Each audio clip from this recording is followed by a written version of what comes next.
Hello guys, welcome to NS classes. हमारा maths का chapter चल रहा था पहला परिमेय संख्याएं। तो उसमें क्या था कि हम लोग गुणधर्म के बारे में पढ़ रहे थे। हमने कितने गुणधर्म पढ़ लिए? 2 गुणधर्म पढ़ लिए। कौन कौन से? एक हमारा था क्रम विनिमयता गुणधर्म और दूसरा था समवृद्ध गुणधर्म, है ना।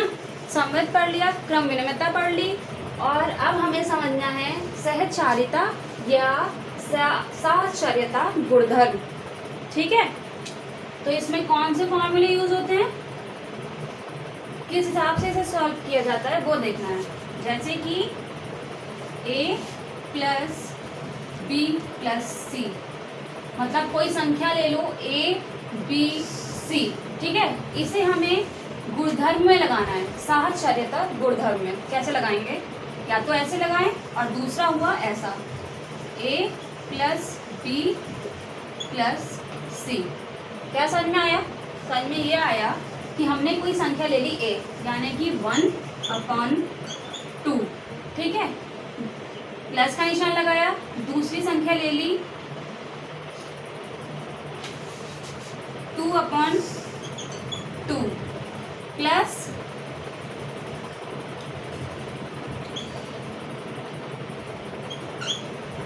3/2, ठीक है। या तो इसे ऐसे लिखें या फिर ऐसे लिखें, 1/2 प्लस 2/2 प्लस 3/2, या तो ऐसे लिखें, ठीक है। अब हमें ये देखना है कि इन दोनों का जो आंसर है वो सेम टू सेम आता है या नहीं आता है, ठीक है। तो पहले इसे सॉल्व कर लेते हैं। ब्रैकेट के अंदर वाली संख्या सॉल्व कर लेते हैं पहले। हर तो समान है ही, तो 2 प्लस 3 5, तो 5/2। अब इसको देख लेते हैं। यहाँ पे भी ब्रैकेट की संख्याएं पहले सॉल्व करेंगे, हर समान है, तो 2 प्लस 1 3/2 प्लस 3/2। इसका आंसर क्या आएगा? 5 प्लस 1 6/2, और इसका आंसर क्या आया? 6/2। दोनों का सेम ही आ रहा है। 3 दूनी 6, ये कट गया।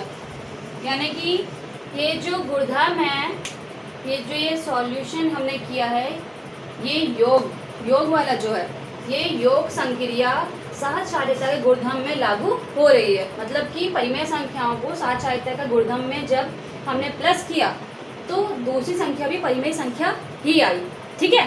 तो जो आंसर आया वो भी परिमेय संख्या ही आया। यहाँ पे भी 3 आ गया और यहाँ पे भी 3 आ गया, ठीक है। ऐसी माइनस की भी करनी है। माइनस की भी संक्रिया देख लेते हैं कैसी होती है।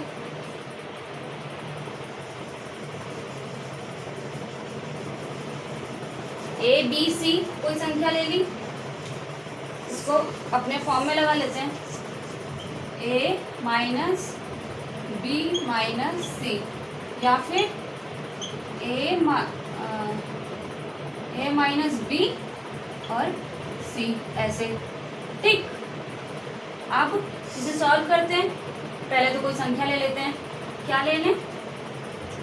यहाँ पे ले लेते हैं हम 2/1, ठीक है। यहाँ हमने ले ली 3/1, यहाँ हमने ले ली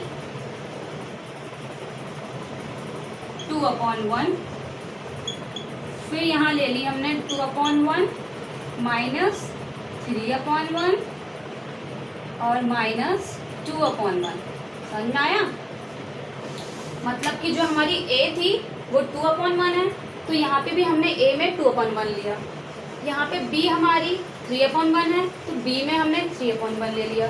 c हमारी यहाँ पे 2/1 है, तो हमने c में 2/1 ले लिया, ठीक है। अब इसे माइनस में देखेंगे कि ये संक्रिया लागू हो रही है या नहीं हो रही है, ठीक। अब 2/1 माइनस 3 को 2 से माइनस करेंगे, कितना आएगा? 1/1, ये आ गया। अब इसे सॉल्व करके देख लेते हैं। 3 माइनस 2, ऐसे ही तो कर सकते हैं। 2 को 3 से तो माइनस कर नहीं सकते। 3 माइनस 2 करेंगे तो आंसर क्या आएगा? 1/1। लेकिन बड़ी संख्या के आगे माइनस का निशान है तो ये माइनस में हो गया। और -2/1। ठीक है, अब इसे सॉल्व कर लेते हैं। 2 में से -1 करेंगे तो आंसर इसका आएगा 1/1, और इसे 2 में से -1 करेंगे तो कितना आंसर आएगा, सॉरी माइनस माइनस यहाँ पे प्लस हो जाएगा। ठीक है, तो यहाँ पे 2 + 1 3/1, और माइनस का निशान भी है 2 के आगे, तो माइनस का भी लग जाएगा। समझे, इसका आंसर 1/1 आ रहा है, इसका 3/1 आ रहा है, यानी कि ये प्लस में तो लागू हो रही है लेकिन माइनस में लागू नहीं हो रही है। अब हमें देख रहे हैं कि गुणा में होगी या नहीं होगी। ठीक है, गुणा में भी ऐसे ही करना है, बिल्कुल same to same.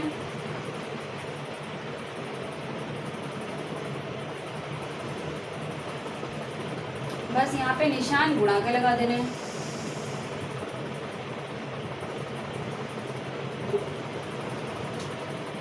A × B, B × C, और यहाँ पे A × B और यहाँ पे C।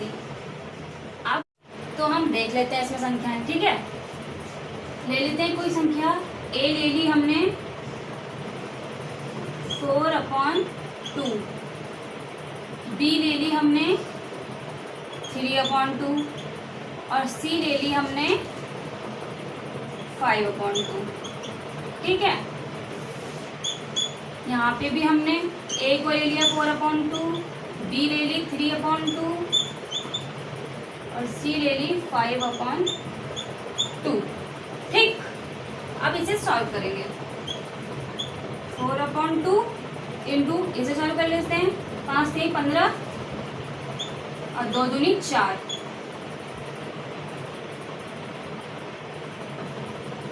इसे भी देख लेते हैं। 4 3 12, 2 दूनी 4 इंटू 5/2, सॉरी 2 6 12, 2 दूनी 4, 2 3 6, यहाँ पे हमारा आ गया 3/1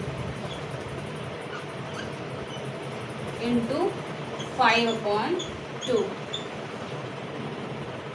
यहाँ देख लेते हैं, इस 4 से ये 4 कट गया, बचा कितना 15/2, और यहाँ 5 से 15 और 2 1 2। तो आंसर दोनों का क्या रहा, सेम टू सेम आया है 15/2, और यहाँ 15/2 और यहाँ पे भी 15/2, यानी कि जो ये गुणा की संक्रिया है वो सहचारिता गुणधर्म पे लागू हो रही है। ठीक है, तो ये था हमारा सहचारिता गुणधर्म।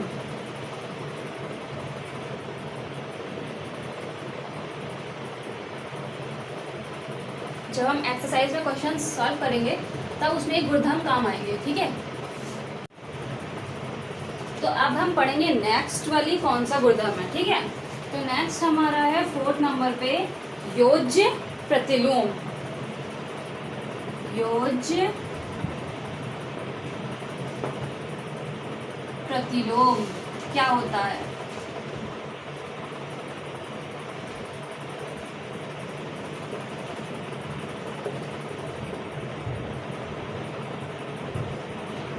ठीक है, ये देखेंगे योज्य प्रतिलोम क्या होता है।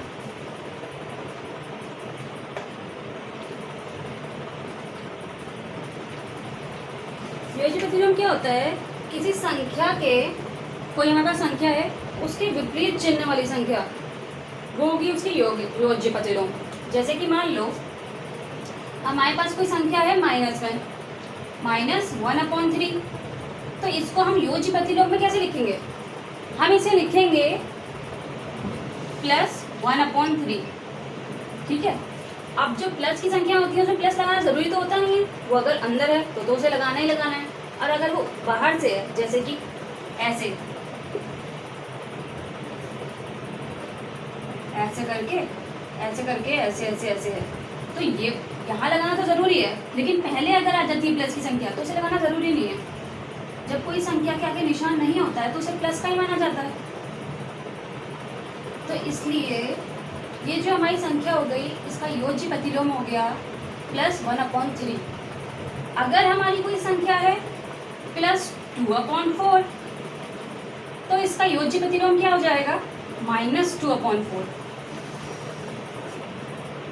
तो योज्य प्रतिलोम क्या होता है, किसी संख्या के विपरीत चिन्ह वाली जो संख्या होती है वो उसकी योज्य प्रतिलोम होती है।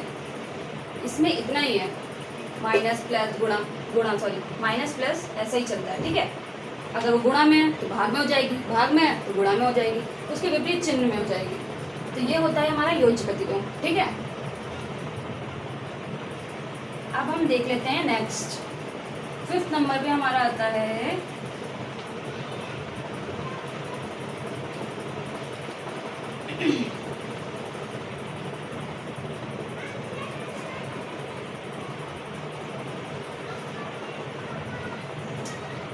नंबर पे हमारा आता है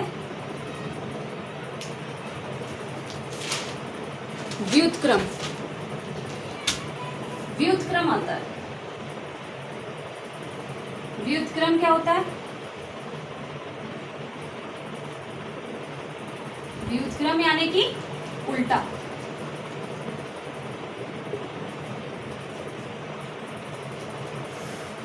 जैसे मानिए हमारे पास कोई संख्या है 6/13 तो उसका व्युत्क्रम क्या होगा 13/6, ठीक है।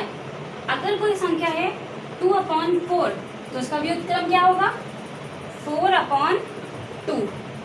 तो व्युत्क्रम का क्या मतलब होता है, जो हमारे पास संख्या है, कोई संख्या है उसका उल्टा, ये होता है व्युत्क्रम, ठीक। अब आता है हमारा नेक्स्ट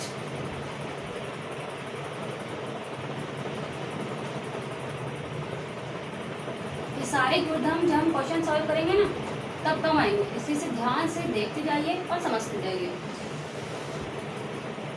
6 नंबर पे हमारा आता है वितरकता। वितरकता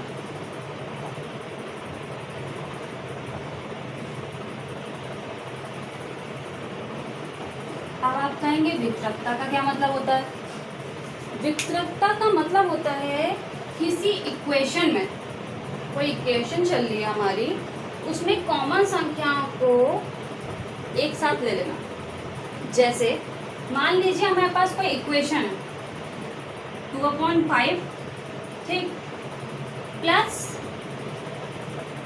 3/1 इंटू 1/7 प्लस 2/5। तो इस इक्वेशन में, ये जो इक्वेशन है इसमें क्या हो रहा है, ये इक्वेशन है हमारे पास, तो इसमें कॉमन संख्या कौन सी है 2/5 और 2/5, यही तो कॉमन है। यहाँ पे भी 2/5 है, यहाँ पे भी 2/5 है। तो हम क्या करेंगे, इन दोनों को एक मान लेते हैं, मतलब ये दोनों एक, इसका मतलब एक। जैसे कि अगर हम इसे सॉल्व करेंगे तो कैसे करेंगे, 2/5 और 2/5, इसको हमने एक मान लिया, फिर प्लस 3 × 1 × 1/7, ये ऐसे हो जाएगा। फिर इसे आगे सॉल्व करेंगे, फिर भले ही ये माइनस में होती तो भी चल जाती, प्लस में है तो भी चल जाएगी, मतलब बस संख्या सेम होनी चाहिए, चाहे वो प्लस की हो या माइनस की है, मायने नहीं रखता है।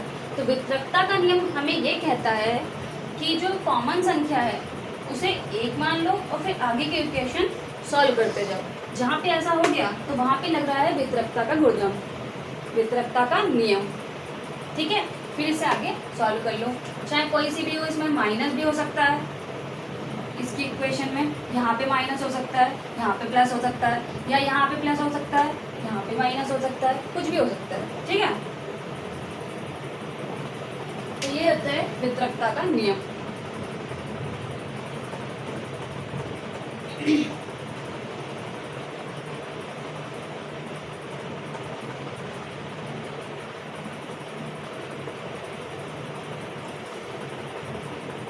ये होते हैं हमारे नियम।